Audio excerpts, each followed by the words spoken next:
घर में शादी होती है, हर परिवार में ऐसा होता है, शादी होती है तो शादी के समय आपने देखा होगा, मैंने बहुत बार देखा है कि हमेशा एक अंकल जी होते हैं जो कोने में बैठ जाते हैं और अपना छोटा सा दरबार लगाते हैं कि नहीं?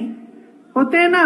जो भी बोर हो रहा होता है वो कहता है कि भाई सुनूं मैं अंकल जी क्या कह रहे हैं, जाके सुनते हैं कि अंकल जी क्या कह रहे हैं, आज कुछ ना कुछ नया तो लाएंगे।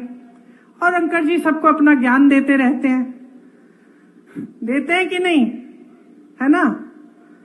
अब आप बताओ, एक दिन अगर आप ऐसे एक शादी में या कहीं भी आप चाय की दुकान में बैठे और एक ऐसे ज्ञान देने वाले अंकल जी बैठे हों और वो कह रहे हैं सबको कि सावधान हो जाओ, अब जब सरकार आएगी ना कांग्रेस की तो एक्सरे की मशीन लाकर तुम्हारे घरों में जो बक्से पड़े हैं और जो घरों में तुमने छोटा अपना बचत अपनी की हुई है या तुम्हारी महिलाओं के जो मंगलसूत्र हैं उसको एक्सरे से निकाल के ये सरकार चोरी कर लेगी और किसी और को दे देगी।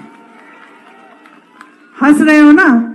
मान लो किसी चाय के दुकान में या किसी शादी में किसी ज्ञान देने वाले अंकल ने ऐसी बात कह दी हो तो आप क्या कहते? आप कहते कि भाई आज तो अंकल ने बहुत बड़ी बात कर ली, खूब गहरी साजिश निकाल दी। हंसते ना?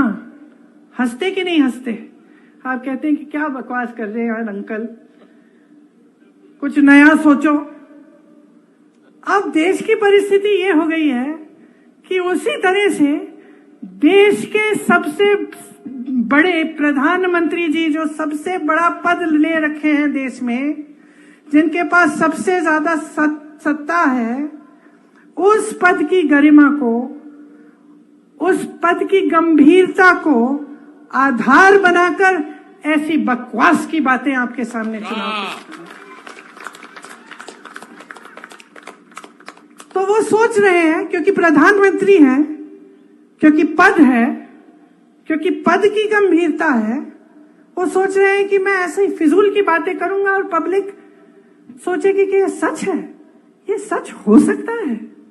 आप सोचिए, ये सच हो सकता है कि कोई ऐसा राजनीतिक दल सरकार बनाएगा जिसमें एक्सरे लेके आपके घर के अंदर घुसकर आपके गहने निकाल के किसी और को दे देगा?